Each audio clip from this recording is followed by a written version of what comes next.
What's the deal, my people? You know what it is, Don Tony Teflon, and I'm back at you, another one. And this one is House of the Dragon costume designer. We believe that this man is the costume designer for House of the Dragon. And we're going to go over some of his looks from his previous things and everything else. We're going to try to draw a couple of conclusions of what we feel that we can see in House of the Dragon. But I can't do that alone. I have to bring in a specialist. And that is why I'm rocking with the one and only Heidi from Costume Co. Heidi, how are you? Well, I'd be lying if I said I was great. We were up very late last night having some drinks. And so, but I'm really, anyway, I have my coffee. I'm all set. Like I'm here to hang out with you and everyone in the chat. I appreciate it. And I got my water. That's what I'm drinking, staying hydrated and everything else. Let's say what up to the chat in a second. But before we do, let's run it.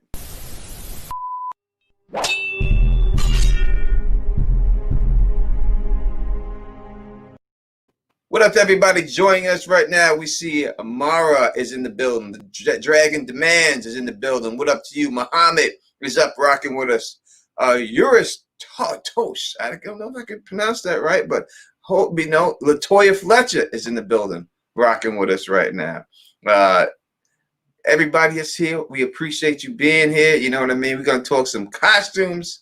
So, all right. Let's bring this dude up real quick and take a look and see exactly who this man is real quick. So this is the costume designer for House of the Dragon, correct? Yeah, so let me just correct you. He's actually the concept artist, the costume concept artist. And I just want to actually do a shout out to the Dragon Demands because he's the one who brought this to my attention.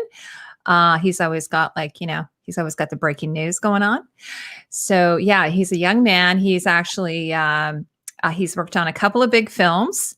He has two big films coming out, actually. They're just in post-production at the moment, Cinderella and Eternal. So obviously he's, working on some big projects. His big one though was Maleficent, which is what I have pictures of, Mistress of Evil, which is the what do you call it? The sequel to the original. Mm-hmm. And go ahead, Tony. Now we look in here and we've seen his work. It's Cinderella. He's the costume concept artist. Eternal's costume concept artist. The Angel of Darkness TV series. He's the costume illustrator. Now, what is a costume concept artist exactly? Okay, so I mean, this is a little bit out of my territory, but I did a bit of research. So. And I've done a couple of videos actually where I've talked about the concept artist. So what the concept artist is, can be a concept artist, could be a costume concept artist. It's the person who does the pre-visualization of the characters. And an example of this, a very, very famous example would be someone like Ralph McQuarrie, who was brought in at the early stages of doing Star Wars with George Lucas. He was brought in to actually help pitch the movie. So sometimes a concept artist might be brought in to pitch the movie. So you say, I want to show the studio what Darth Vader might look like, or I might want to show the studio what Han Solo might look like. And so that's when you bring in a concept artist. And in the case of Ralph McQuarrie, he didn't just do costumes and characters, but he also did, he did the space stations, he did the aircraft, he did all that kind of stuff. And what we know of today in the Star Wars canon, we have a lot of that to thank Ralph McQuarrie about. Now, but a lot of concept artists don't necessarily, their work might not end up on the screen. Like for instance, when I did The Fifth Element, there was a lot of stuff that just ended up on the floor and never made it to camera. So what I think is interesting in that the Dragon Demands pointed this out to me is that there's just this one person who is just going to be, he's probably going to be just one of hundreds of people in the crew in the wardrobe team. So I just thought it was interesting that he's the very first person that they happen to put up on IMDb, the database for film. And but obviously he's got a pretty good portfolio. We're going to show you some of his pictures. Actually, his illustrations are very strong. So what this says to me is they haven't hired the costume designer yet. So Tony, the costume designer is the person who is actually going to oversee all of the costumes and how they're going to be put together, how they're going to work within the rest of the story. But not only that, but they're going to take it from the illustration or the design and actually make it real, like, interpret it. So what I thought was a bit different about this is, and I wasn't sure how I felt about it initially. But so with the case of Game of Thrones, we had a production designer, we had a sound designer, we had a lighting designer, we had a costume designer, and how they built the world was a lot more organic than what this probably will be. And what I'm thinking is it's because perhaps some things will need to be canon and they'll want to have that continuity. So a really good example of this is there's this guy named Ryan Meinerding, who is the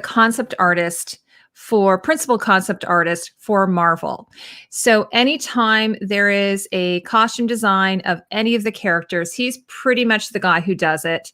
So whether it be Black Panther or Captain America or Iron Man, and the studio has a lot to say about how this is all going to happen. So I think what my husband and I were chatting about earlier today is I think it just helps have that cohesiveness. It gives you that sort of overall kind of look. And from a lot of the interviews I've read from concept artists, they state that it's a really collaborative, sort of position to have. So I think just a very simple in the nugget sort of way to describe it would be that, like, say, George Martin, obviously in his brain would have certain ideas about what he would think the characters might look like.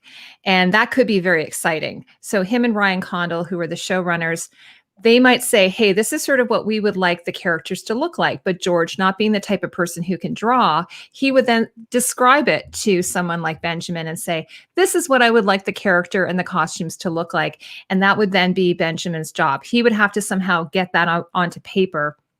And it's kind of like, they could do thumbnails. They could do like just little rough sketches starting at the beginning before they get into full blown painted 3D illustrations of these costumes. So does that sort of give you a little bit of an idea? So he, George tells him, hey, this is what I'm thinking. He's like the sketch artist, like if it was a trial or something, and he'll sketch out what and George will look at it and say, I like that. And then he would take those looks and then present them to the costume designer, and then they would see if they can make those looks come to life or tinker with it. Say, we think it looks better like this. Why don't you add this, yada, yada. Is that's basically what it is? Yeah. So, okay. So this is what I was going to say. Now, I noticed, for instance, on Maleficent, if that's how you say it, Maleficent, if that's how you say it. Like, for instance, there were 2 concept artists and there were 2 illustrators. So the costume illustrator is the person who actually works with the costume designer. So, for instance, on The Expanse, I interviewed the costume designer on that show. So she's responsible for everything that you see on camera costume wise, but she may not be the best illustrator and may not have the skill set to do 3D rendered illustrations of costumes that they can sometimes even turn around and everything. So what she does is she has somebody on staff who she told me that they had this very talented young woman who does all of the illustrations of the costumes. So a lot of times, like say The Expanse as an example, the show will be cast and they'll even have the actors' faces in the illustration. So sometimes if you see a design, and you'll see that even, like I said, with Marvel, you'll see them having the actual actors in their outfits.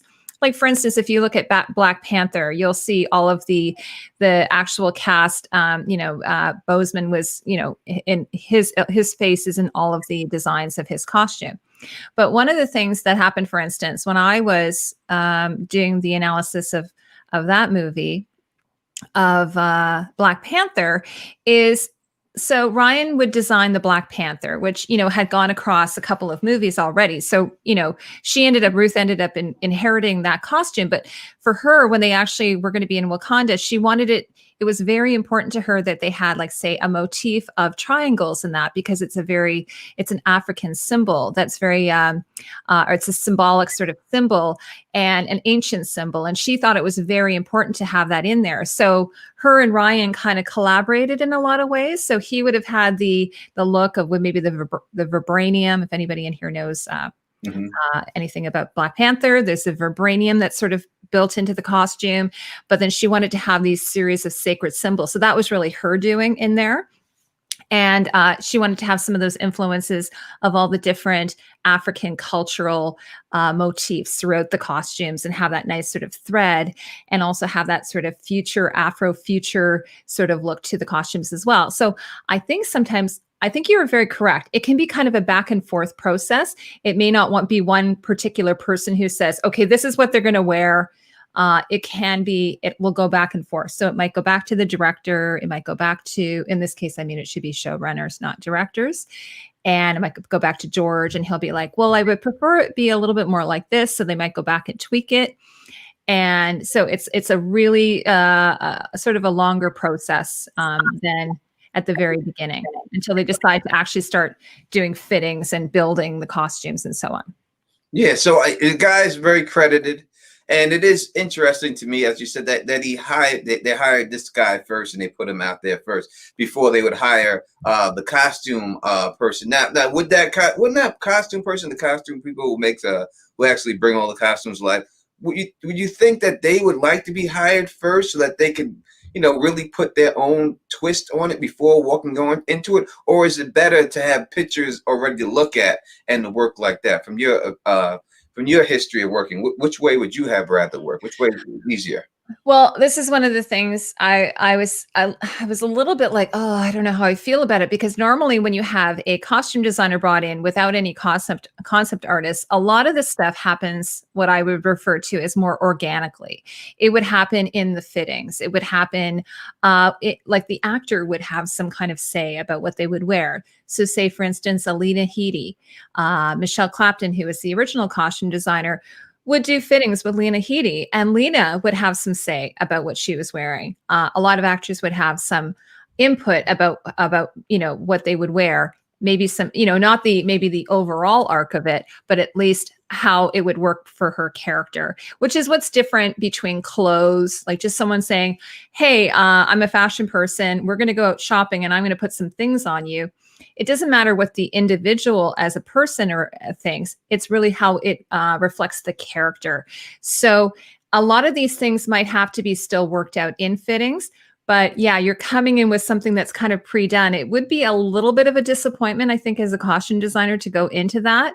But with some of these, I'd like to think of them, maybe they're sort of like machines now. They're kind of like these, especially Marvel. It's like a machine, right? And it has all these moving parts and they have to keep control of all those moving parts. So maybe it's just too risky for a show like House of the Dragon to not do these previs sort of concept designs, because from what I've read, Ryan said that he wants it still to be in the same world of Game of Thrones. So that's going to be super challenging because you have an existing world as opposed to before, which you can go, well, I'm going to make them wear this because it doesn't matter. No one's ever seen this world before.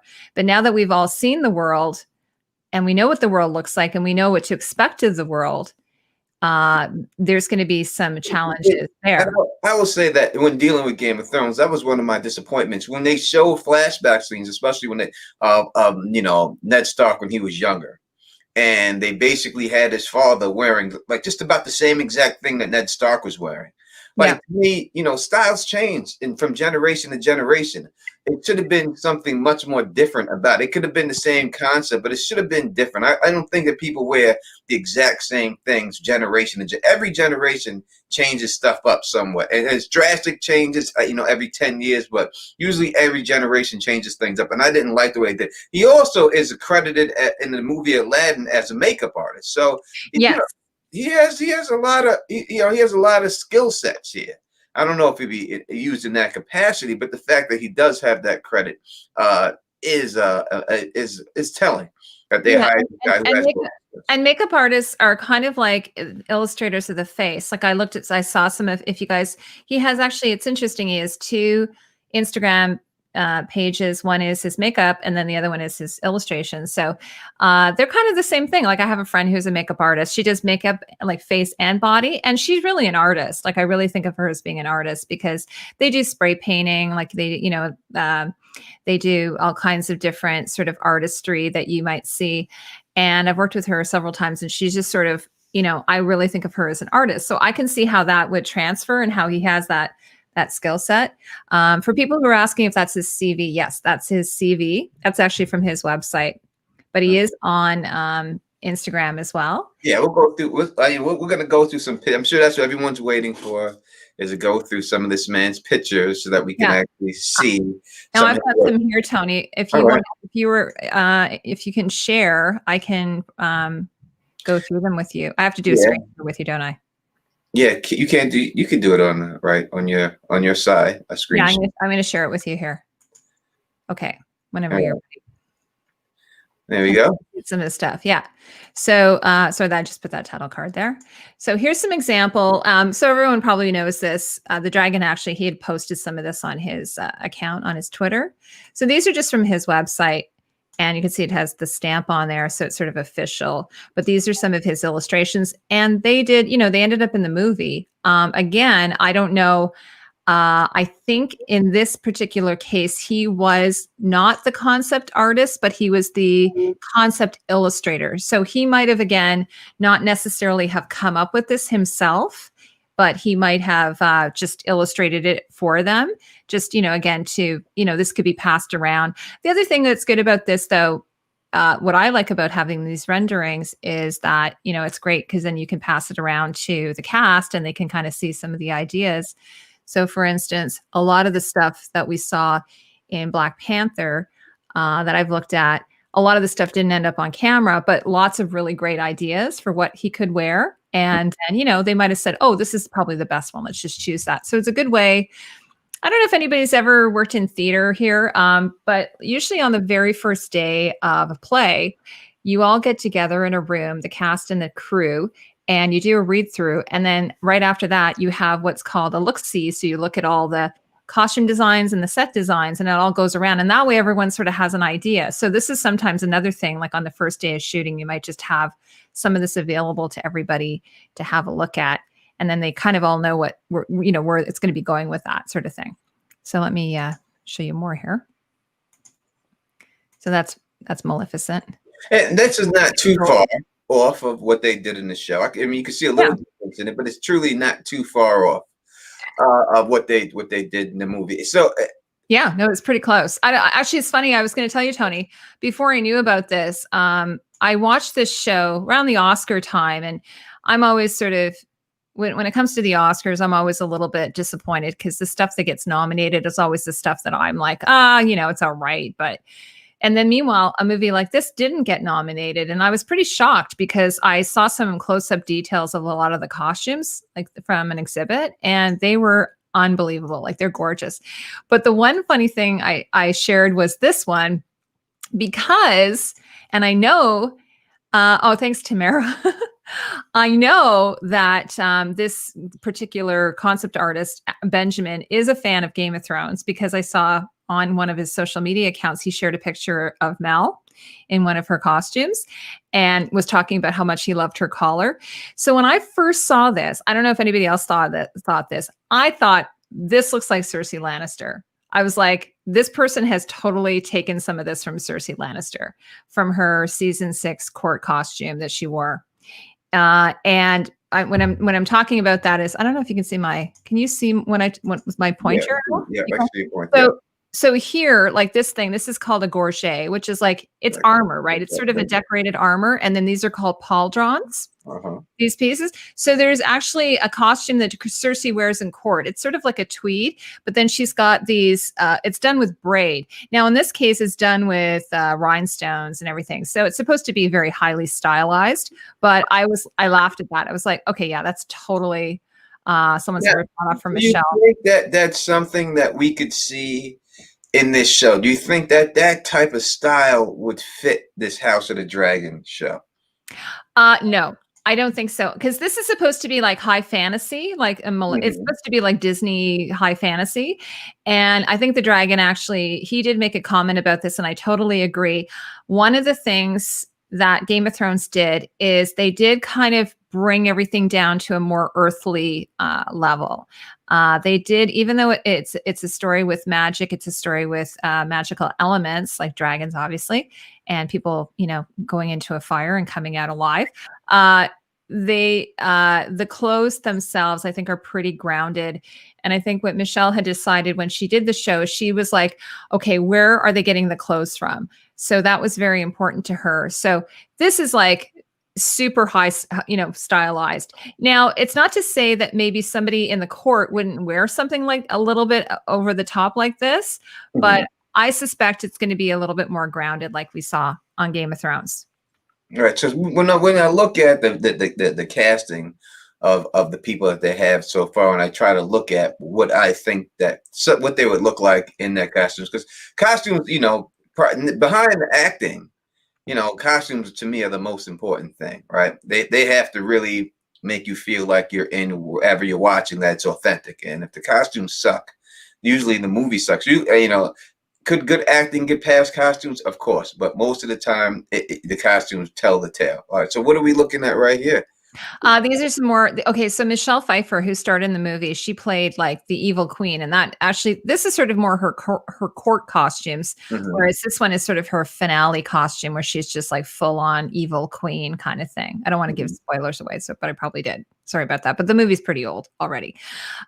So they've got, she wears these series of cloaks. So, like a lot of Disney princess style stories, it's obviously they're using medieval references, Renaissance, medieval, and even in Game of Thrones we see that. So, for instance, I've gotten into a few fights with people on my channel about this, but despite the fact that Game of Thrones or most of these most of these fantasy stories, including Lord of the Rings and so on, our fictional, our fantasy, they usually do reference historical time periods. So, for instance, Game of Thrones at the moment, like where we are right now, would have been probably around 1400s, I think. Looking at the armor and so on, and I was trying to look back. So the Dance with Dragons goes back probably I think 170 years.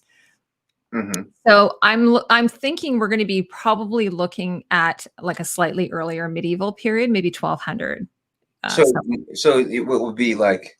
You're saying you think it would be more? It won't be as classy as it was with Cersei. You think it'll be more watered down? Because it seems like to me yeah, like that you get to like it's when you deal with like the European people and everything. Obviously, that's where all this comes from. But it seems like in the beginning, like it's really like the queenship and all this stuff and the kings. They were really like they're simple. But then at one point, it got like over the top grand. Like it's it got absolutely. like Yeah. disgusting. Like then it settled down after that. So do you think it's going to be like the over the top compared to what we've seen? Like it's just going to be more glamorous than it used to be? Because before they had these scepters and all they carried scepters with rubies and diamonds in it, and they had to carry this around. Their crowns were all majestic and all this and all that. Or do you think it's just going to be just a little bit more calm than Cersei? Because Cersei kind of, I mean, Cersei, she didn't wear really a lot of jewelry when we seen her. Like we didn't see a lot of jewels on her. It was No. really the costume. She wore a lot of big open neck things. It seemed like to me. She always had, until later on, when a costume more became like a suit of armor. But in Absolutely, yeah. the Well, beginning, it was like open neck. she always had that pendant, the Lannister pendant, or she had a necklace that she would wear with the Lannister. Like she always had some type of Lannister, like Mhm. there's no doubt who she is kind of thing. And then even in her armor, she would have a lion sigil of some kind in there. But okay, so this is going to be what's interesting. Are they going to use the descriptions in the books? Because Michelle Clapton did not use the descriptions in the books. She said she used the script, which was written by Dave and Dan, at least the pilot, I think. And she kind of said she kind of looked it over, but she's like, a lot of this won't work. Like, for instance, the white armor of she didn't use that. She had some elements of white in the armor, but she didn't use the actual white armor of the Kingsguard, right? Mm-hmm. That was supposed to be all white. And so she decided not to do that. So there were a lot of things that she abandoned. She didn't use any lace.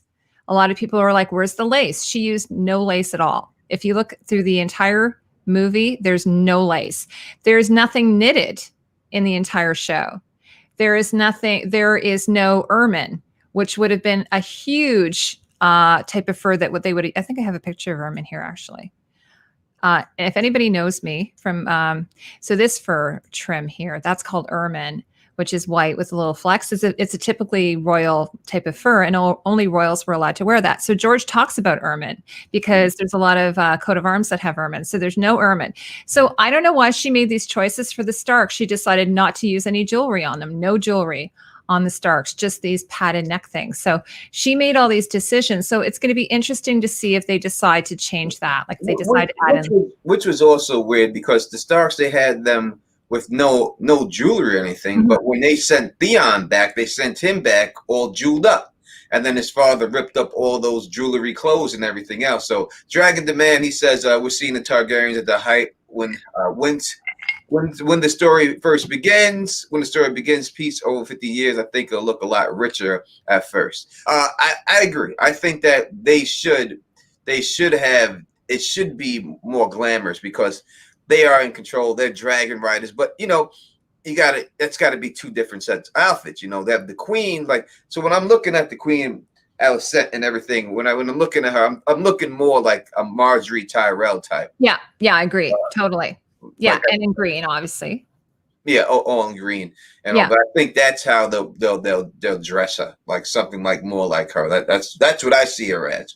And the other ones, when I look at these dragon riders now, only thing I can look at with riders is like it's like horseback riding. So I don't know if they'll incorporate some horseback riding's uniforms on the dragon. Well, I mean, that was another criticism I had about Game of Thrones. I mean, we only had a few dragons there, and obviously, excuse me, guys, we had Dany obviously riding a dragon. We had Jon, and then who else rode a dragon? Like the Night King. Like who else rode a dragon in Game of Thrones? Yeah. So we didn't really get to see what they would wear. But I personally, and I did a video about this, things I would have liked to have seen in the series. They have to wear armor when they're flying a dragon. I'm sorry. They have to. I mean, if they don't have armor while they're riding a dragon in the show, I'm going to be very disappointed. And it can be high fantasy armor, I guess, if they want like leather. But I would like to see metal armor, or at least some type of chainmail or scale mail or something. Men and women, they have to be wearing armor. You guys can tell me what you think in the chat. And also, yeah, I totally agree. So I think in court you would wear one type of thing, and then on your dragon you would wear a totally different type of thing. But I do like this outfit right here. This looks very regal. It's gorgeous. It looks very regal. Like there's no denying who this is when you see this person. Yeah, no, so this is why I was saying it'll be interesting to see what's in the script versus what's in the books, because George does describe Rhaenyra, for instance. She wears a lot of jewels, and like, again, we don't really see a lot of jewels in Game of Thrones. We see a little bit of jewels, like very little though, really. I'm trying to think, like, if you guys can tell me, maybe in the crowns, but we don't see a lot. So that was something that, again, that was a decision that Michelle Clapton made.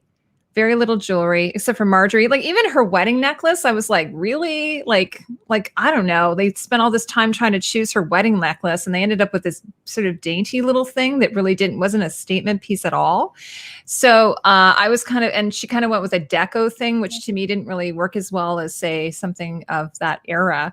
Or chain belts would have been huge, like in the medieval era. They would have worn these beautiful jeweled chain belts on the hip. You didn't get to see any of those. Rings, she had some signet rings on some of the men, but men would have, like a Henry VIII, like a nice big chunky stone. It would have been cool to see some of that. So that's kind of what I'm hoping to see. And I have a feeling since George is more involved in this, I felt like on the show, he might have been like, okay, thanks, George, but now, you can kind of leave now. We're not going to listen to any more input from you. I kind of got that feeling. I got that feeling that they're like, okay, thanks, George, but we're going to take over from here. That's the feeling I kind of got, because they ignored a lot of the things that were in the book. Yeah, because when I looked at the costumes on Game of Thrones, though they had nice, I'm not saying that they didn't have good costumes, but there wasn't a big separation from the regular people to the royalty. Like, it looked like they were wearing the same things. And, and to me, the royalty is supposed to be far more glamorous than anything, like when Tywin Lannister that sat on the Iron Throne, or even Tyrion Lannister, it's like they sat the Iron Throne in their regular clothes. You didn't look like a king. That's what you wore when you were just outside hanging out. And now you're wearing the same exact thing. It's like weird to me. Like, you're supposed to be all glamorous, and you're supposed to have big robes and and all these things. And I didn't see any of that, and I would have rather seen more of that than what we did. So hopefully we get some of that in this series. Yeah, and I don't even that's not even really high fantasy because we're talking about they want to keep it grounded, but if we look at historical pictures or paintings of royalty, like some of it, especially the French court, like it was just completely outrageous, some of the stuff that they would wear. And because I think the idea was they're like, well, we set the trend. So usually the king or the queen are the ones that set the trend, and theirs is going to be the most, outrageous, the most expensive, and then people, below them will kind of copy them a little bit, and then it'll go all the way down to the peasants who won't really be able to copy them. But they set the trend. So, like, say in the example of Marie Antoinette in her court, the stuff was just some of it was outrageous, and it's just like they just kept pushing the boundaries, like having their hoops be so wide that they could barely go through a door. So they'd have to turn sideways, or they couldn't sit. They'd have to perch.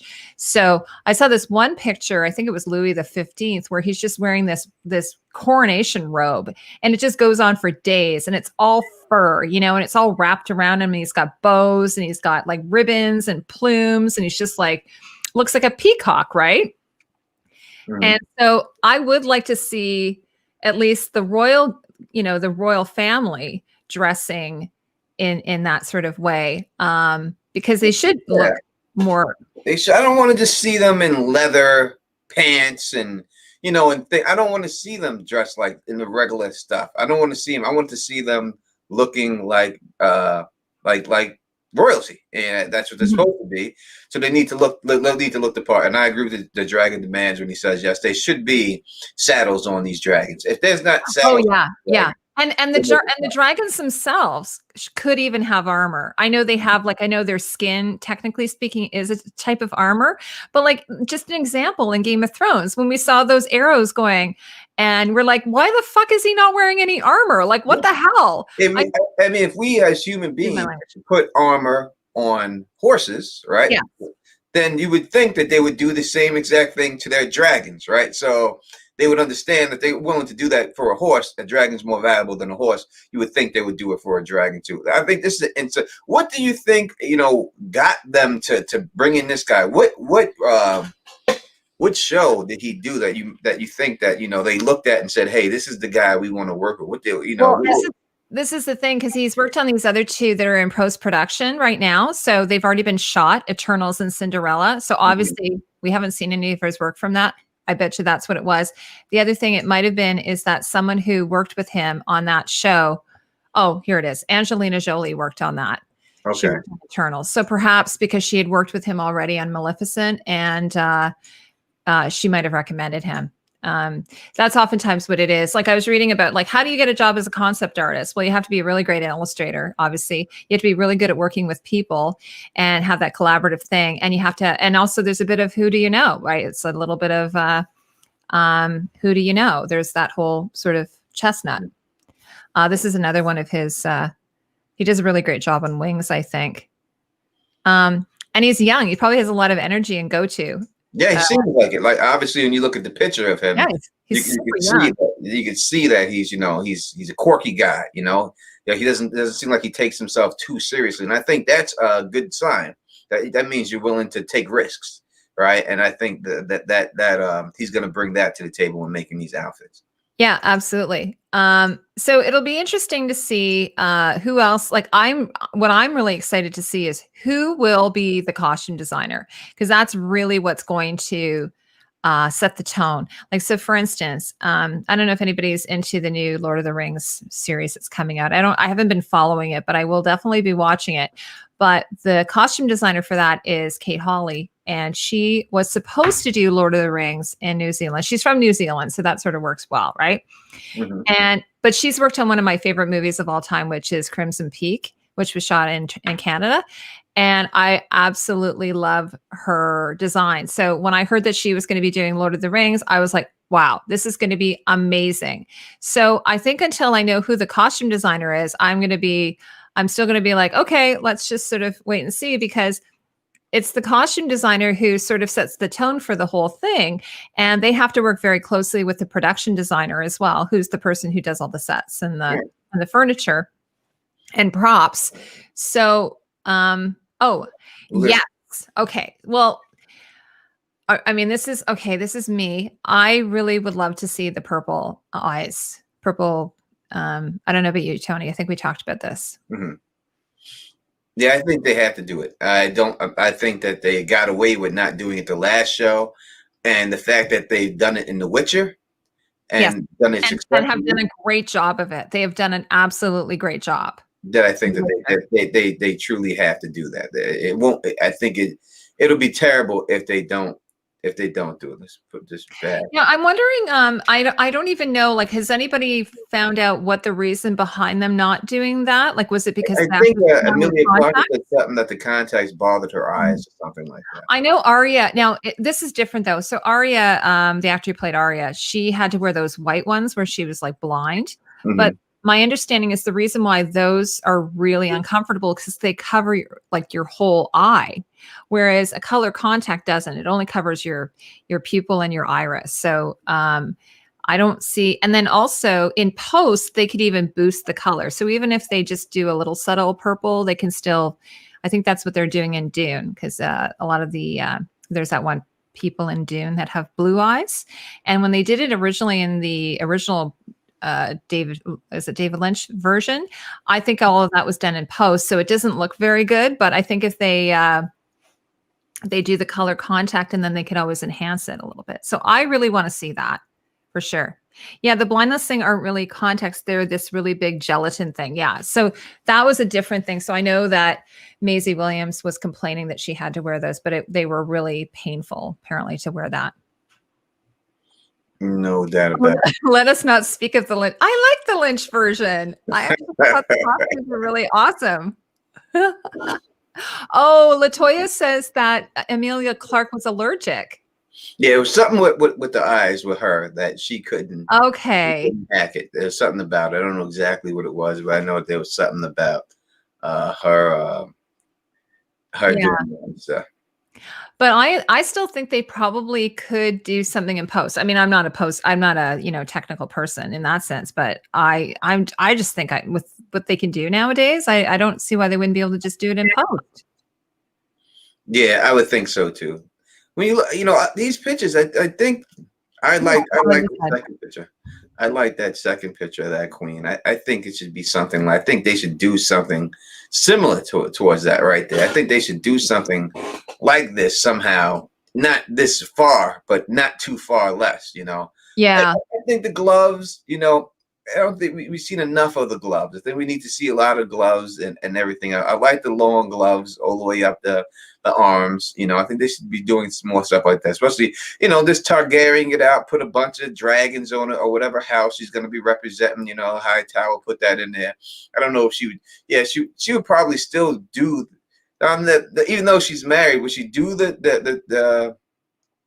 her native house, or would she naturally switch over to the drag? I think in the show, Yeah. they do them both, right? If you were married, they put both of them in.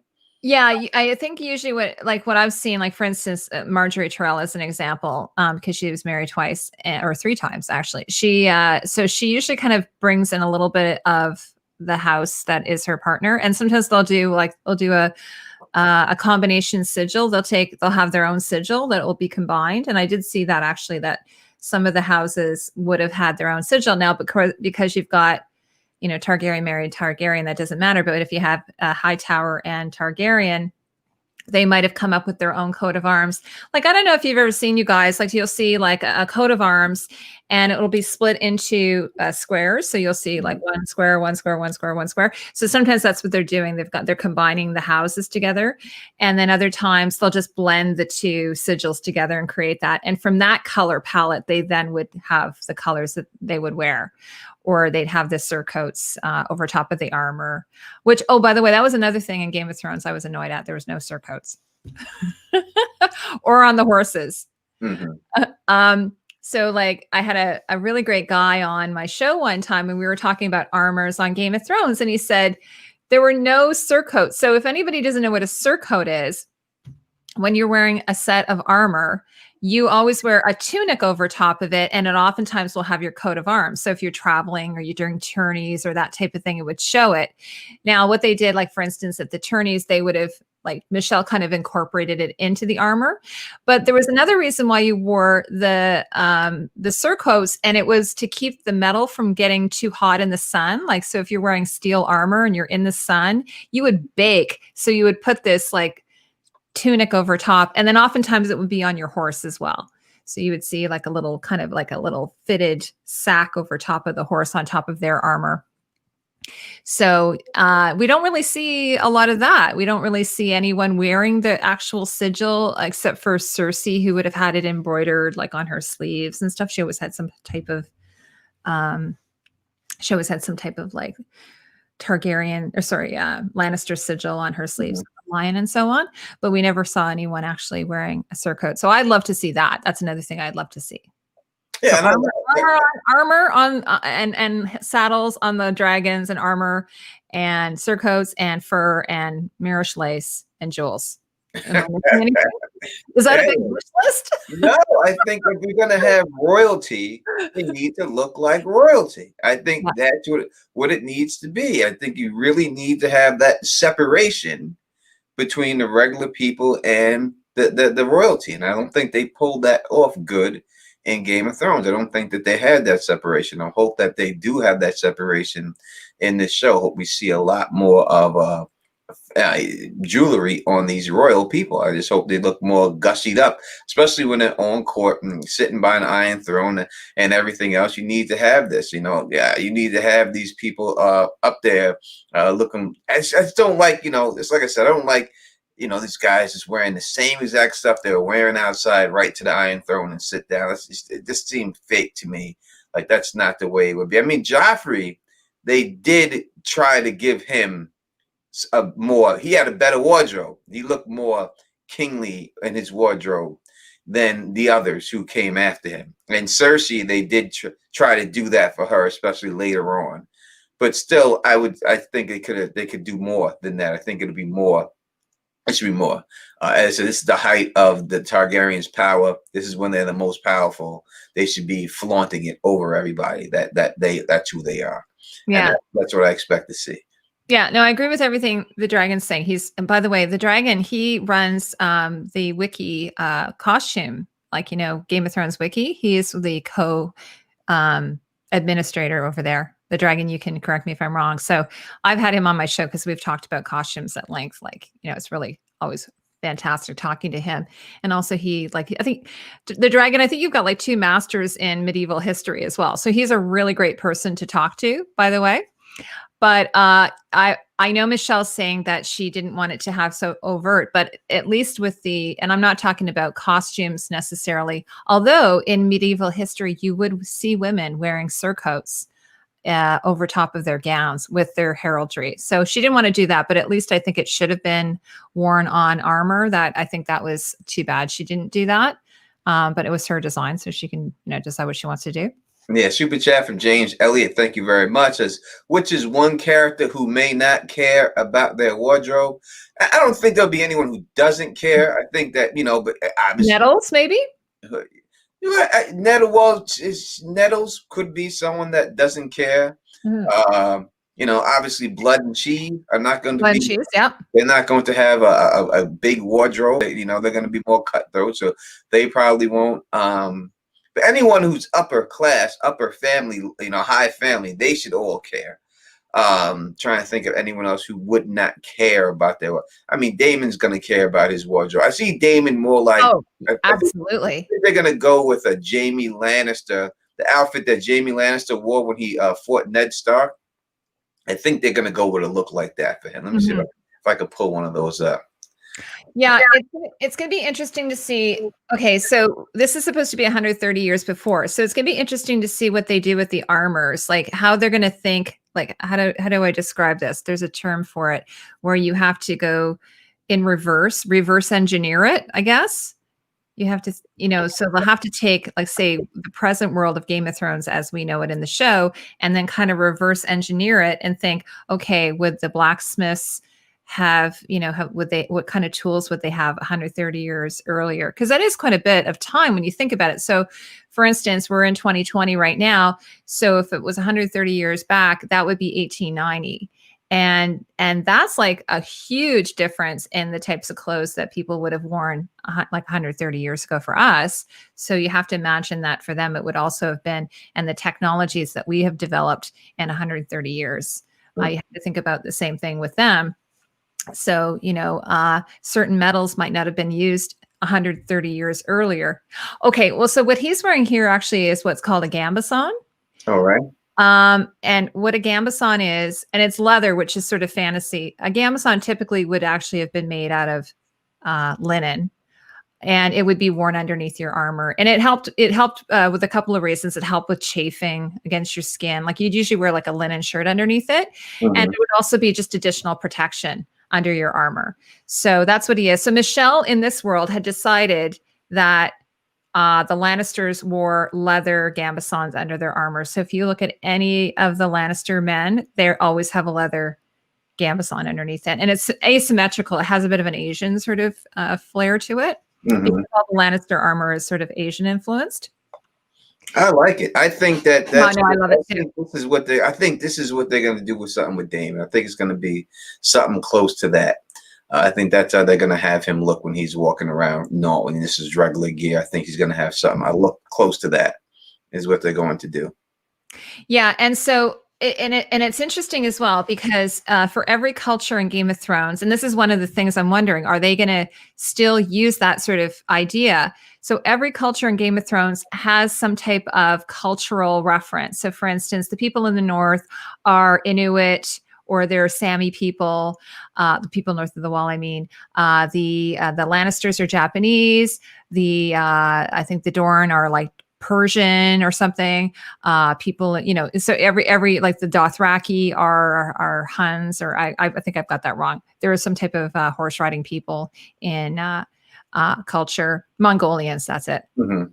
So every region in Game of Thrones, the universe is based off of some type of cultural thing. So I'm wondering if, and then the Targaryens, I'm not really, they have the actual tunics they're wearing are sort of based off of this one culture. I did a bit of research on it, and I can't pull it off the top of my head. But again, it has a bit of an Asian flair to it as well. It's sort of asymmetrical. So I'm wondering if they're going to keep that sort of those silhouettes, or if they're just going to abandon it and just start from scratch, thinking, okay, this is 130 years earlier. It's going to be completely different. Yeah, let's say happy birthday to Mara. Happy birthday, Mara. Happy birthday, Mara. Thank you. And thank you for joining us on your birthday. That means the world to us. And let me say, like I did, I think I said it to you last night. I'll say it again. May you live as long as you want and never want as long as you live.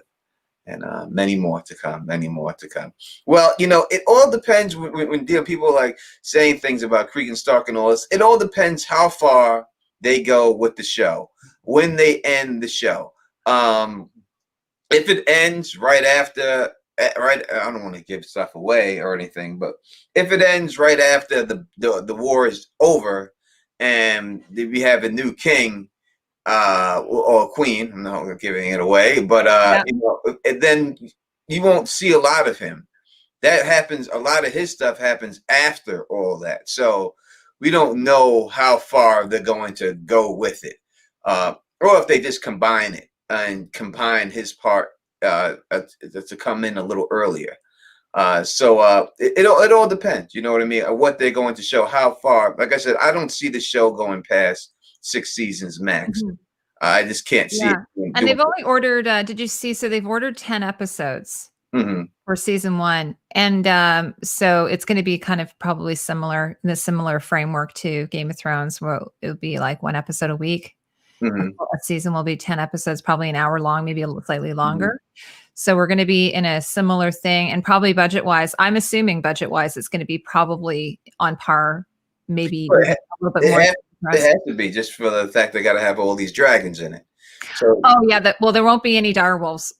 No, they won't do any. They'll have no money for that. They're just going to do all these dragons. And listen, they're going to have a couple of close-up shots of a couple of dragons here and there. You're going to have mostly flyovers, dragons and things like that in the distance and stuff. I don't think you're going to have like the Winterfell flyover. You're not going to have close-up shots like that, but more like background shots. But you'll have dragons here and there. I don't think that Yeah. like, they had say someone's going to get off and fly away on their dragon. They may not show that actual. They may just show the person get away, and then off in the distance you'll see the dragon flying away, and you know the person's on the back. Or something. I don't think they're going to have them mount the dragon every time or something like that. Yeah, I don't know. You know, so I think everything will go on the dragons and hopefully locations. They do Yeah. good on the location shots and everything else. I hope. Yeah, for sure. I mean, that's one thing I think that was one of my favorite things about Game of Thrones were the locations, and they did spend the money on that, like shooting in Iceland and some of these beautiful, like you know, my niece went to Croatia. She went to where the Red Keep was, and just stunning. Who I think it's Greta. I have to Gemma. I think Gemma's the name of the production designer. Her work was just unbelievable. It was fantastic. And I did love how her and Michelle worked really well together. I think it changed actually the production designer, so you guys can correct me. But I love how those departments did work really, really well together. So they said wondering how they're going to deal with Allison's age with Olivia Cook. I would say it would be two-way. Either you're recasting the character, which I don't believe they're going to do because I don't really see you're going to bring in this person. I think people get connected to. I think makeup solves everything. I think you can age anyone with makeup. You know, so I think if they do the right makeup on her later on, I don't think or they just don't even factor it in. You know, it depends what they could just be oblivious to it. Just because it's that way in the books doesn't mean it has to be that way in the show. You know, obviously, you know, people read the books want it to be exactly the same, but it doesn't have to be exactly the same. It could be whatever they feel like doing at the time. Just because certain things lasted a certain amount of years doesn't mean it has to last that many years in the show. They could move everything forward as fast as they want. They don't have to say, oh, 10 years is 10 years down the line. This is 20. They don't have to do that if they don't really want to. So it's just all about how they're going to handle it. But I would say that anything dealing with that will handle it with age, with makeup and wigs. yes, I totally agree. I want to say hi to Santavia. Hello. She was with us last night. Santivia. Is it Santavia? I was calling her Santavia. Yeah, it's Santivia. Santavia. Sorry, Santavia. We've talked about that. We got a proper pronunciation. Tony, one more thing I wanted to mention, because I saw someone on Twitter mention this. Okay, so the other thing that I would really love to see, like I'm going to have this wish list of things I want in the show. Okay, well, I don't know how you felt about the later seasons of Game of Thrones, but one of the things that kind of disappointed me was how dark everything got. But the one thing more than anything was that we didn't get to see the red and the black on the targs. And I mean, Michelle was like, well, you know, it's kind of there, but you couldn't see it. Like, I mean, it was very so subtle. I want to see it really like the red and the black. And maybe, you know, there could be some other elements in there, maybe with some metals or something. But what about you? I'd like to see the red and the black, but if I had to pick, I would like to see the fire that comes off the dragons, the color that they say it comes off of. Like, you know, these dragons have fire that, you know, kind of matches their scale color, basically. Almost. That's so cool, eh? Because, you know, I didn't know this. I read this years ago that if you shave a cat, the cat is the same color as the pattern of their fur. So if the cat has like white spots, for instance, there'll be white spots on its skin when you shave it. Did you know that? No, I did not. So it's pretty cool, huh? Yeah. So their skin isn't like, you know, gray, like it's not pink or, you know, black or off white or whatever the colors of a cat might be on the skin. It matches their fur, which I thought was so weird because if you shave our hair, like it's whatever our skin tone is, right? So I just always thought it was like that. It happens to dogs too, says Joe. Yeah, so I would like to see that. They're gonna have the budget. Why not do it? You know, I just like I said, I like the thing I think that pissed me off the most about. I don't want to get into a rant about the final season of Game of Thrones, but the thing that pissed me off the most is that, you know, the white dragon shot blue fire, which is stupid. It's supposed to be an ice dragon. That shit should have froze people. You know, it should have been freezing people when it went across. It should have been, you know, I'd rather see that than see some blue flame. I didn't appreciate the blue flame. I wanted to see him freezing people, making people when he flies over top. I would have rather seen that. It would have been much better. That would be so cool. Up against the fire dragons. Well, I sometimes wonder if maybe some of the things that happen, I sometimes wonder if like they just didn't think about it. Like they just didn't have the imagination or something. Like we never got to see the giant spiders. No, I just think that I think that thought they were too smart for their own good, and the stuff that they wanted to make the final call on everything, and just like the one that's like, and if people, and I really think in all honesty that people like YouTubers who have guessed stuff, they didn't want those people to be right. Like they seen things and on Reddit or wherever, and they didn't want them to come out because they specifically said that they thought that Jon Snow killing the Night King was too predictable, and they didn't want to have him have that fight, even though they set up the whole fight. Every season had to stare and everything else, but because they wanted to outsmart the fans, they said, "Oh, let's just have Arya Stark do the killing blow." But you can't have them have this whole hype about Jon Snow being this great sword fighter. His whole arc is how great of a sword fighter. He's always mentioned how great of a sword fighter he is, and he doesn't even have a sword fight with the main character. In fact, the main character the Night King never pulled his sword off his back. But yet in the Entertainment Tonight cover, they have him holding the sword on the cover, but they never let the guy pull the sword off his back during the show.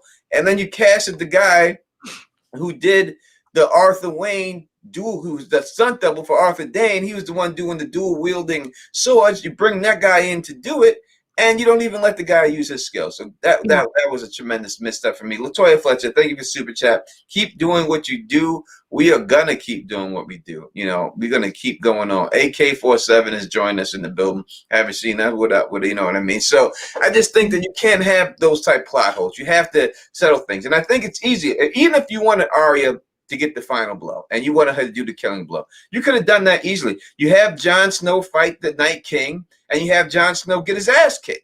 And right before he's about to die, then you have Arya come in. She does the leap. He turns around. He grabs her by her throat. She does a drac, and she stabs him with the dagger. That's all you had to do. And it's not hard. If they would have just did that, you would have made everybody happy. You still would have had Arya doing the final killing blow. You would have had what you wanted, and you'd have had the fans happy.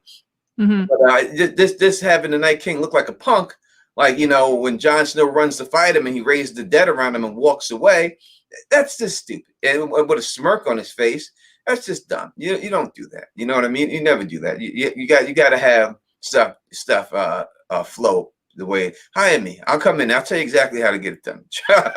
Yes, exactly how to get it done. Oh, the other thing is, okay, so I touch a little bit on weapons in my show because I just kind of armor and weapons. I'm really kind of not like a girl in this way. I love weapons. I love armor. So is there any kind of weapon that you're excited to see and what it will look like? Weapons? Yeah, in the series. Swords. Obviously, I want to. Yeah. Which sword are you most looking forward to seeing? You know, I would like the most. You know, obviously, when you want to see the Targaryen swords more than anything, you got to see those. You know, the one that Arya should have had to begin with. You know, I want to see that sword more than. But I don't want it to be sloppily done, like the way they did Dawn. To me, was sloppy. Like, I didn't like it, so it scares me. But the fact that George R. R. Martin is on it makes me think that the swords are going to be good. I like the way they did with Ice. I like the way they changed Ice from George R. R. Martin's concept. I like their version better than George R. R. Martin's version. I thought that Robert Baratheon's Warhammer looked terrible when they showed it in the scene in the background. That didn't work for me.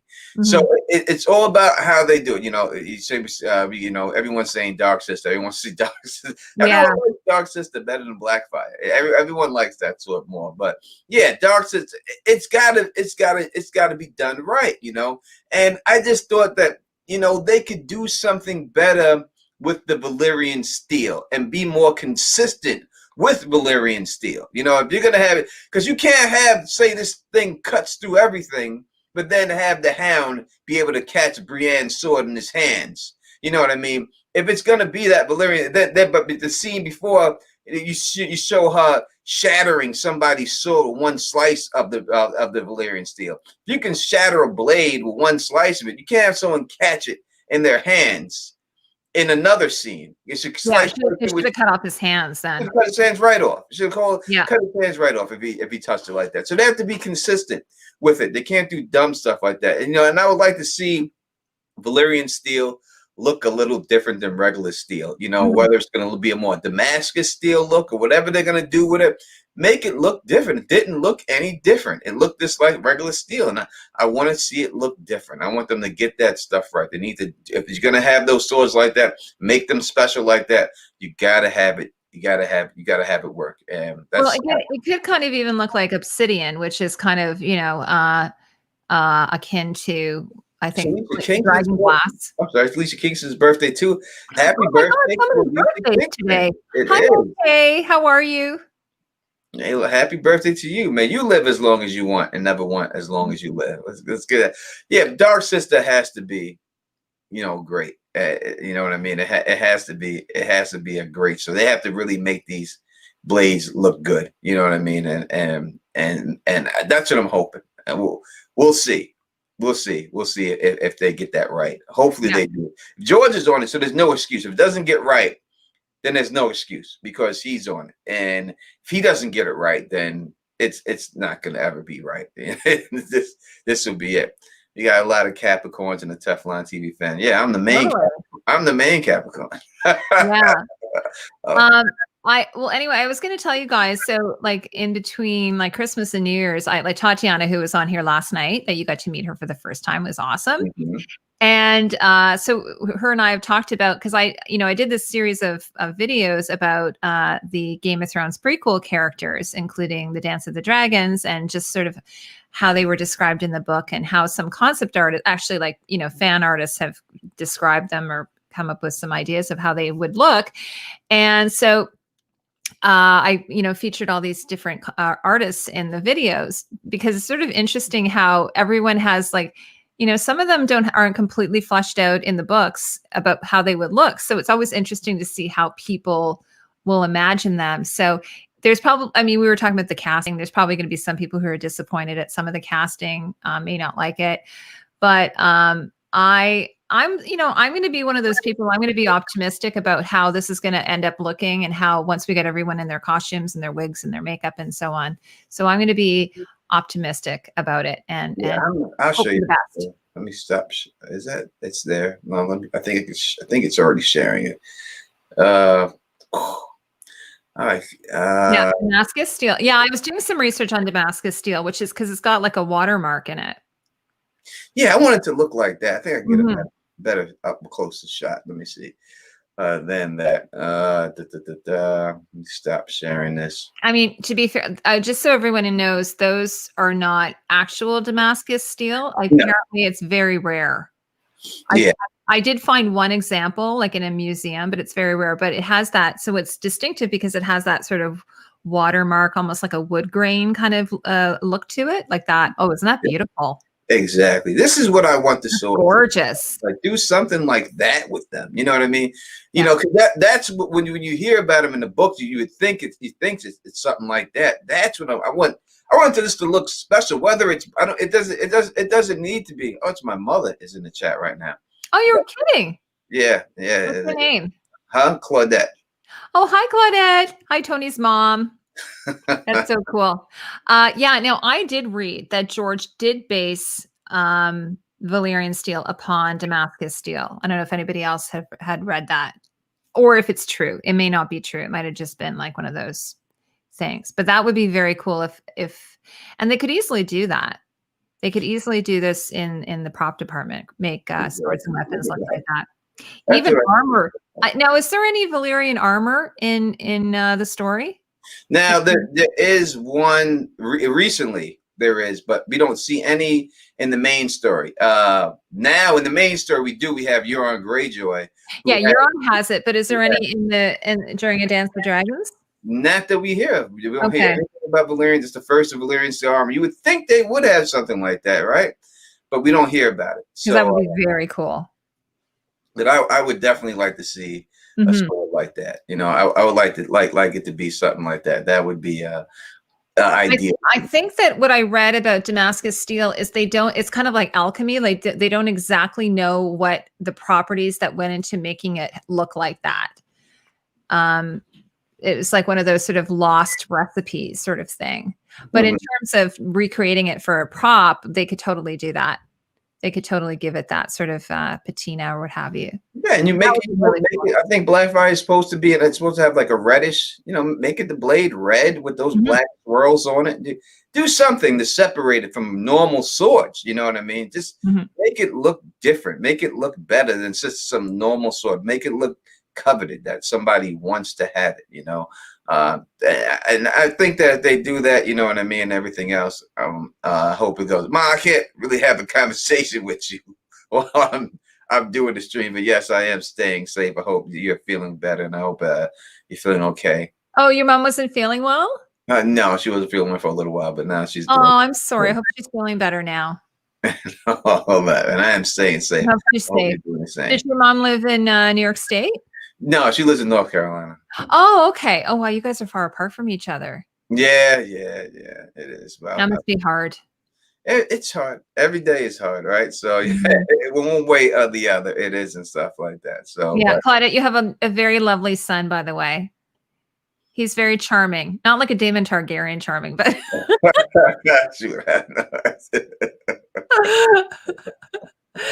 actually, Daemon Targaryen is more like the rogue. He's like the rogue prince, right? He's very kind of a naughty boy. But that's why, I mean, that's one of the reasons why we're all like, okay, like, I felt bad because I was kind of down on Matt Smith about that, but I'm like, okay, it's starting to grow on me, and I'm going to give him a chance. I think that he'll be fine. I think he'll be fine. I think that people just always, when you have something in your head, people just have stuff, and they want to see who they want to see. They're stuck in your brain. But I think that there's certain characters that are that you want to see, like Patrick Stewart. Everyone wants to see Patrick Stewart be Professor X, and you got it. You know what I mean? Yeah. But no one wanted to see Hugh Jackman when he was Wolverine. No one would have picked him to be Wolverine. If you would have looked at his previous work that he did, you would never thought that he could have played Wolverine. He's nothing like the character in the comic books. He's real tall. Wolverine is real short, but he pulled it off, and he did it. So I think it's just situations like that. You can't. Sometimes you could see it, and sometimes you can't. You got to trust the people that are making the movie that they're going to get it right. I mean, Halle Berry as Storm was easy. Cat, it's easy cat. Of course, she would play. It's easy to look at the comic book and look at her and see that she could pull that off. That's easy, But then when she did the Catwoman, it didn't work at all, right? So, which may not be exactly her fault. Could be more of the script that she was given, and that they run to rush it more than anything else. I don't know why her people gave her that. She must have made a boatload of money on that. But if I was her, I would have told her and read that script. I would have told her to run away from that. You just can't. That's not good. That's not a good look for you. I think it really hurt her career too. Really? You thought so? Yeah, the Catwoman movie. I think that really. Oh, the Catwoman. I never saw it. Yeah, it's not worth it to see. Oh, that's too bad. I think it hurt her career and stuff. Her doing that and everything. So. Yeah, I think what else can we discuss here about these costumes and everything else? Do we have anything else to say about it, or about the House of the Dragon? Any questions in the audience about anything dealing with House of the Dragon? If you're just joining, we were talking about Jonathan Yip, who is the concept costume illustrator or artist, I should say. That's his proper title. And we just know that one. So we know 5, it's a very small crew so far. We've just got 5 casts. We've got 1 crew member. We've got a couple of showrunners and a writer. I don't know if I told you this, actually. Ryan Condal, who is the showrunner, he's also doing Highlander. He's doing he's writing the script for a new Highlander. If anybody's a Highlander fan, I'm a huge fan of it. So he's going to be a very busy man if he's doing the new Game of Thrones show, House of the Dragon, and also doing a new Highlander movie. That's going to be. Have you noticed that, Tony? They keep taking stories from the 80s and 90s and just and to me, it makes me think that they can't think of anything new. That they really can't come up with nothing. They have to go back and take these movies, the classic movies, and just redo them. Whether it's Godzilla and King Kong, they bring back Planet of the Apes, they bring back, everything they bring back is from all these back in the day. So. And comic book movies, they've always been doing these for a long time now. Just now, all of a sudden, the mainstream audience has picked up on them, and they're selling so much now. That now it's all people want to see is comic book movies and stuff, so there's nothing new there, Yeah. bringing back Jason, or how to bring back Freddy, or Freddy versus Jason, Yeah. aliens, and another Alien movie, another Predator movie, another Rambo movie, and it's like they can't. Another, they're doing another Raiders of the Lost Ark. Yeah, another I mean, like Harrison Ford is like in his 80s, I think. Yeah, Raiders of the Lost Ark, more Star Wars movies, Or Star Wars. It's just all the same stuff. It's all being regurgitated, possibly to a new generation, and they're just trying to keep stuff going. But I would just think that they could think of something new to do, and they're bringing Dune back. They're going to give that a shot again, So hopefully they can get it right and everything. I don't mind it. Lord of the Rings again. I like that stuff, so I don't mind it and everything else, but I just don't think that a lot of stuff is original. People said the reason why I like Nolan, he's all original. Yeah, Nolan's a great director. He's all original. Now, this last movie, Tenet, I'll just say this about it. I thought it was okay, but I think that he just tried to be too smart for his own good in it. And I think that's what ruined the movie for me. I have to say, though, I saw that on IMAX, which that was actually really cool because just at the very beginning of the movie, I was just texting my kids to make sure everything was okay. And I was like, hey, guys, we're at the theater. And then that opening scene happened. I don't want to give any spoilers, but I was like, holy shit, what is going on? Like that opening scene just started like, boom, like right away. And I was like, I almost fell out of my chair.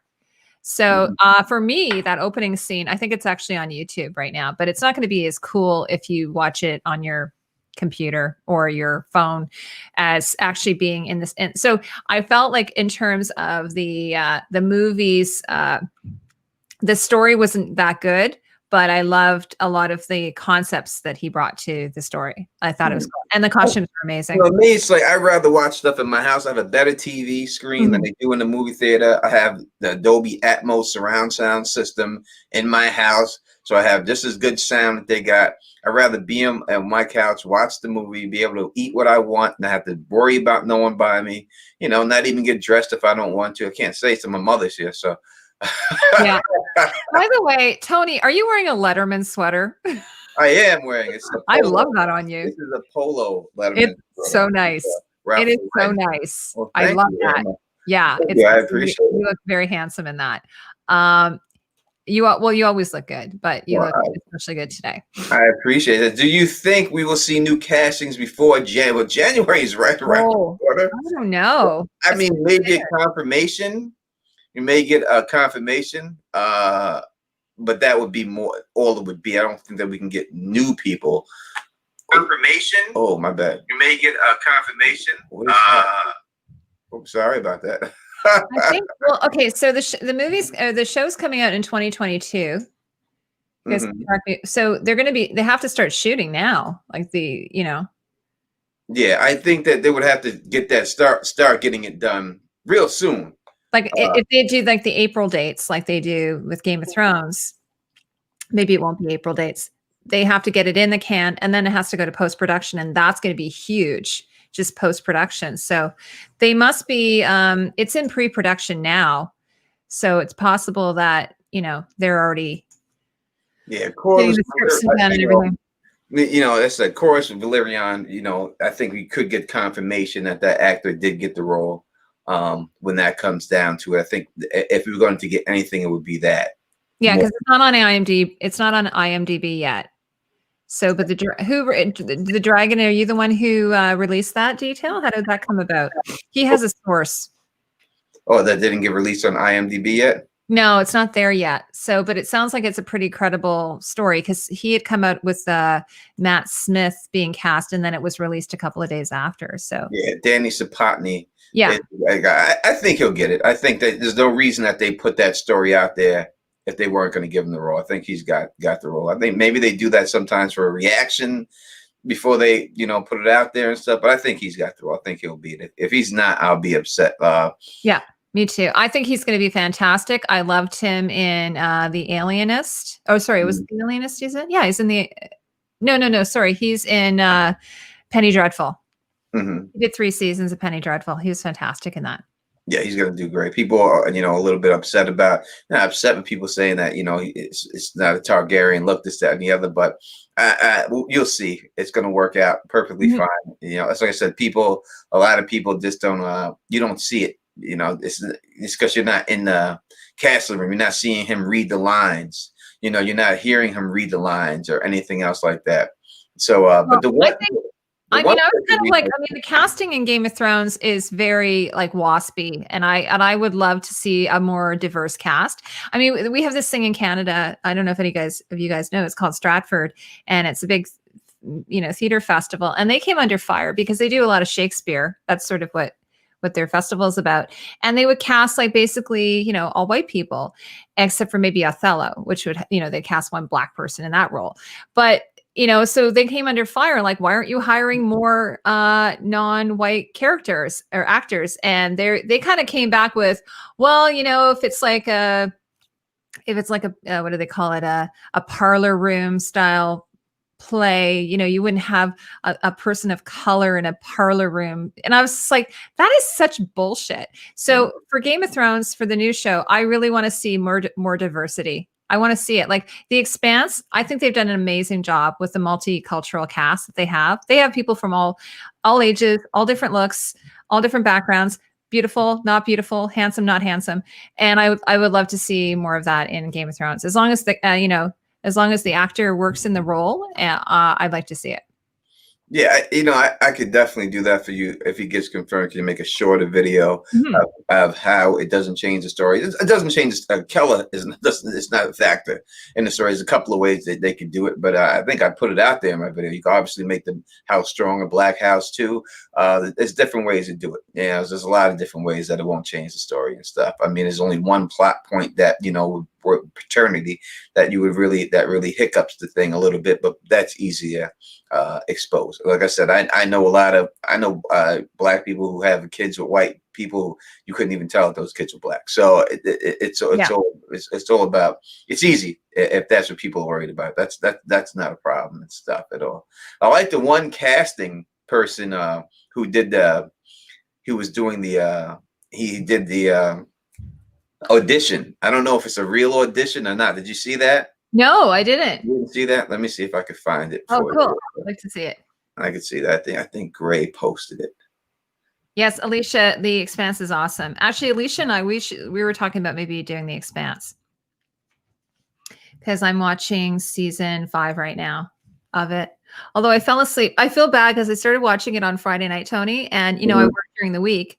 I have to get up early in the morning, and by the time we went, because we watched, I don't know if anybody in the chat here is watching The Mandalorian, so we're like, hey, let's watch the season finale of Mandalorian, and then we decided to start on The Expanse, and by the time we had that on, we were watching it, I could not stay awake. Like I was just like, I know this is really interesting and compelling, but I just cannot. I don't know, you know what I mean? Like when you're tired, you just sometimes, so I have to go back and rewatch part of it. I missed part of it. Let me see if I can find it. She posts so much stuff all the time. Let me go through and see if I could find that for you. Yeah. James is asking, could Miss Sandy be Nettles' descendant? Tinfoil. Can Miss Sandy? No. I mean, how Miss Sandy's? They're not even. I mean, if you want to say she flew over to that continent, everything else, and that's where she wound up, and then yada yada yada. Put it like that. That would be the only way I would see it going down if they really were going to do something like that. Oh, you know what I would think would be really cool though, if Mel ends up in the show. They should put her in. I mean, and it'd be interesting to see it. Well, I guess they could still probably use Caprice. I think they probably Caprice. Mm-hmm. Someone help me here. You guys know I have a terrible memory. Yeah, it would be, and then it would be interesting to see if, because she's sort of a red priestess, so she takes that her style from the red priests and priestesses, which Michelle has sort of decided. But I mean, they could have a different look. I think maybe 130 years earlier, because how old is she? 300? Yeah, yeah, a little older. Maurice, thank you. I think she's a little even older. Is it Clarice Van Houten? Van Houten. Houten. What is this thing? She just puts so much. She's so active It's just hard to go through all stuff. Yeah. She's $4.99. The dragon demand says. Is that true? Close No, to 400. She's 400. So I wonder what she looks like at like 100 and what would her age be then? She'd be 230. I wonder if at her age what she would look like at 230. Now I don't know. This is from IMDb. All right. I'm not sure. It's on IMDb. I don't know if this guy actually auditioned for this role or if let's stop screen sharing that one. Von Hotland. Is it Von Hotland? Von Hotland? Von Hotland. She is a Von Hotland. Now, if this is what it is, I think it's great. Let's see. Look at his costume. So it's on IMDb. I don't know if he's just doing it himself just to do it, to put it out there, but let's give this a listen. Let me know that you can hear this. Okay. Look at the sad creature, my lord. Little Luke Strong. The bastard! You're wet, bastard. Is it raining? Or did you piss yourself? In fear. Lord Boris, I have brought you a message from my mother, the Queen. The whore! Huh, of Dragonstone, he means. Go home, Pop, and tell the bitch, your mother, that the Lord of Stormsend is not a dog. She can just whistle up. Hold! Strong. First, pay the debt you owe me. You have a knife, just as you did then. Put out your eye, and I will let you leave. One will serve. I would not blind you. I will not fight you. I came here as an envoy, not a knight. You came here as a craven and a traitor. I'll have your eye, or your life. Strong. Not here. He came as an envoy, and I want no bloodshed beneath my roof.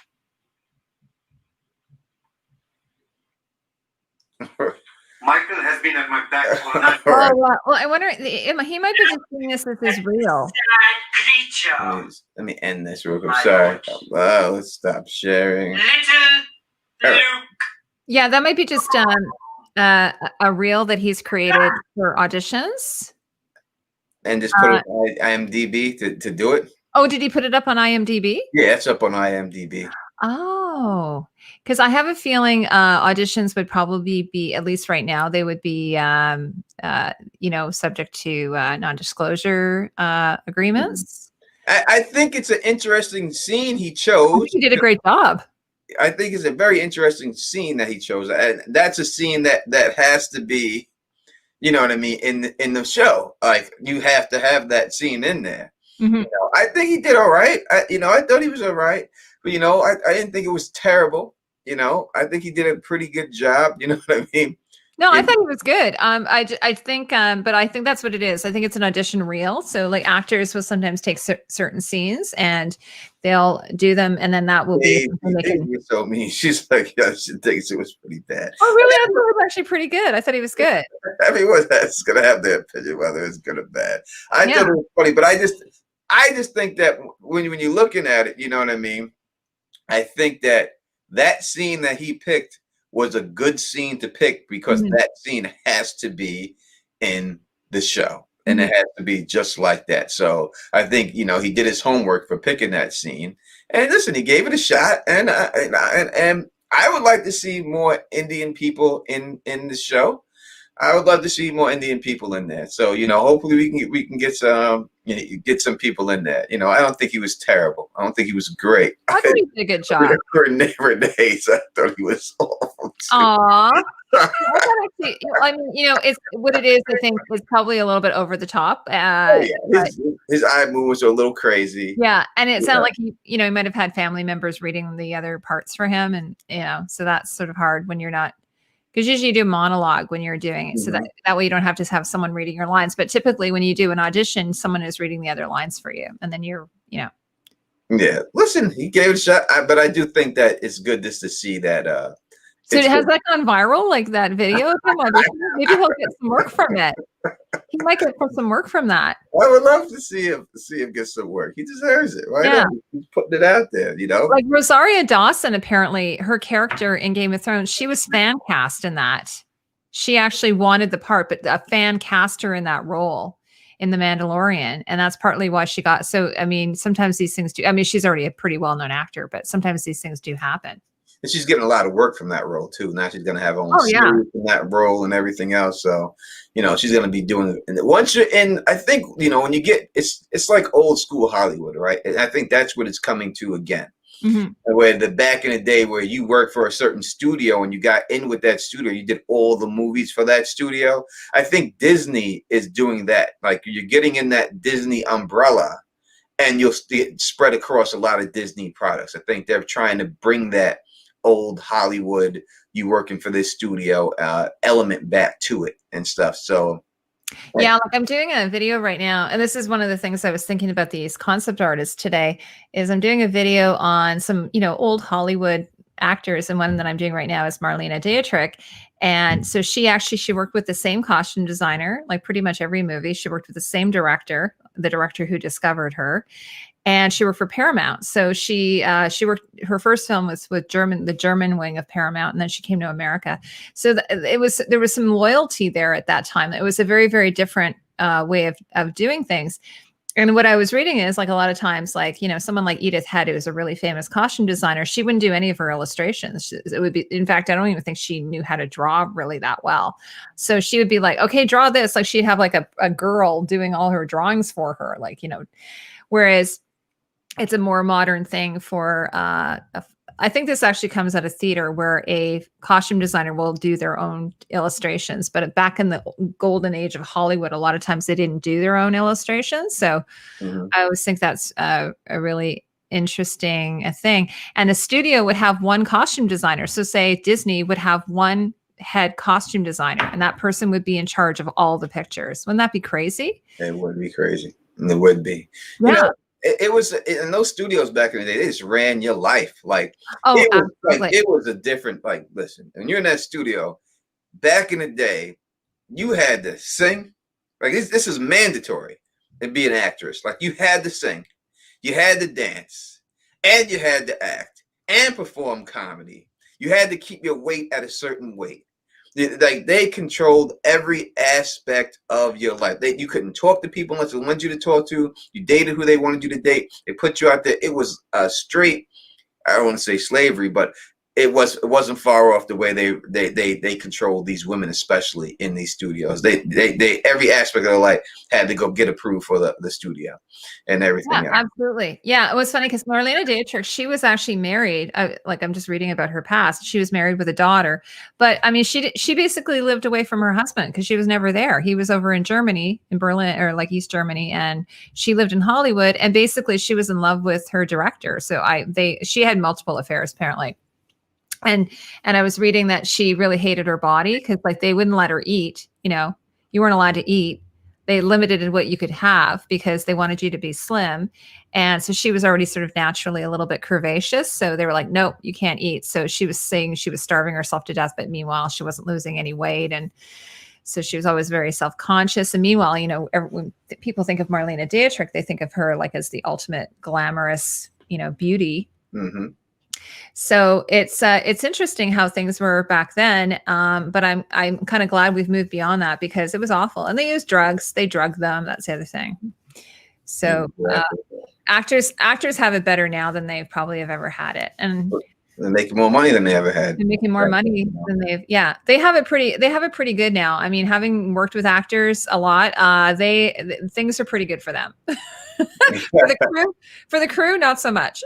Yeah, we're not going to say that. So I guess we are good on this topic, and I think we did it. Hopefully y'all enjoyed it. We'll do a little close up before we get up out of here and stuff. So yeah, because I wanted to show everybody my sparkly. I got this the other day. I love it, Tony. I put this on Twitter. But like, is this not the cutest little thing? I mean, you probably don't care because you're a dude. But this cute little wreath scrunchie I got, and it jingles. So I was wearing it for work the other day, and I kept hearing this jingle sound, and I'm like, "What is that?" And I realized it was me. My hair is jingly. So anyway, I wore that for you, Tony, because I wanted to. I appreciate it. It looks very beautiful as always. If you are interested in Heidi, you know where to find her, but please let the people know again. And any mod, can you please put a channel in there in the chat so that people could know exactly what. Sure. So I'm Costume Co. There's me. And I have a channel called Costume Co. on YouTube where I make videos where I analyze TV shows and movies. And I'm really into, obviously, my very first video was on Game of Thrones. So I'm a huge Game of Thrones lover, but also love science fiction. So I do a lot of that and dystopian. And I'm also on Twitter, like Tony. So you can come find me there. No doubt about it. And Tony, thanks for having me as always. No, actually, like this is the first time you and I have been just alone. Like we're a solo act today. So we're kind of like, that is beautiful. I'm on the wrong side. I'm going to give you a big hug over here. Okay. There we go. Thank you for everyone joining us in the chat. Thank you, Tamara Anthony, for compliment. I truly appreciate it.